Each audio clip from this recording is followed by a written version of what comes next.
Bonjour et bienvenue dans cette première capsule vidéo dans laquelle on va définir le système endocrinien et on va voir ses liens avec tous les systèmes qu'on a vus cette année. Le système endocrinien, parfois on l'appelle aussi le système hormonal. Et comme le nom l'indique, endo parce qu'il se trouve à l'intérieur de notre organe, donc il n'y a rien, aucun organe qui va être vraiment vu de l'extérieur, et hormonal parce que c'est son moyen de communication. C'est quoi le système endocrinien? C'est un système qui est formé par plusieurs organes qui sont répartis un peu partout dans notre corps.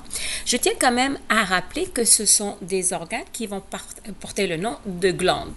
Pourquoi de glandes? Parce qu'ils vont être responsables de fabriquer des substances et ils vont aussi, ces substances, ils vont sortir à l'extérieur pour rejoindre le sang et à certains moments, ils vont agir sur le maintien et la régulation de notre organisme.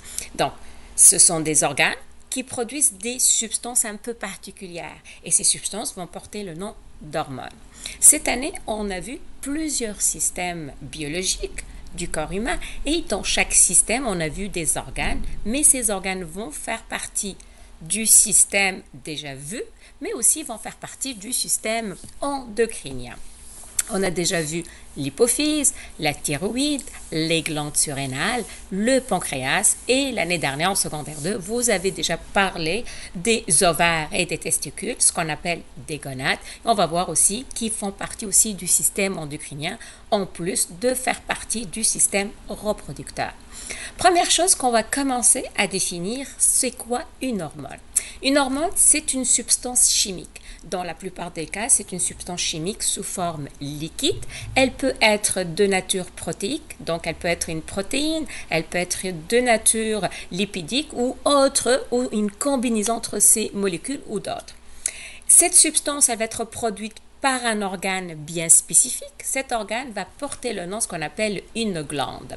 Et c'est la raison pour laquelle, lorsqu'on parle d'hormones, on va utiliser le terme sécréter. Sécréter, ça veut dire quoi? Ça veut dire je fabrique la substance, mais je vais la faire sortir à l'extérieur de l'organe. Cette substance va porter le nom d'hormone. Par la suite, elle va être déversée dans le sang et le sang, il va circuler dans notre corps et il va l'amener à un organe ou à des cellules qu'on appelle cibles. Ça veut dire quoi cible? Ça veut dire que l'hormone, elle va reconnaître l'endroit où elle doit agir. C'est la raison pour laquelle on compare une hormone et son organe, c'est comme la clé et la serrure. Donc, ils doivent avoir une complémentarité, ils doivent se reconnaître. Une fois cette reconnaissance a été déjà faite, qu'est-ce qui arrive? On va avoir des modifications physiologiques. Ça veut dire quoi? Ça veut dire que le corps ou l'organe qui reçoit l'ordre, il va s'ajuster.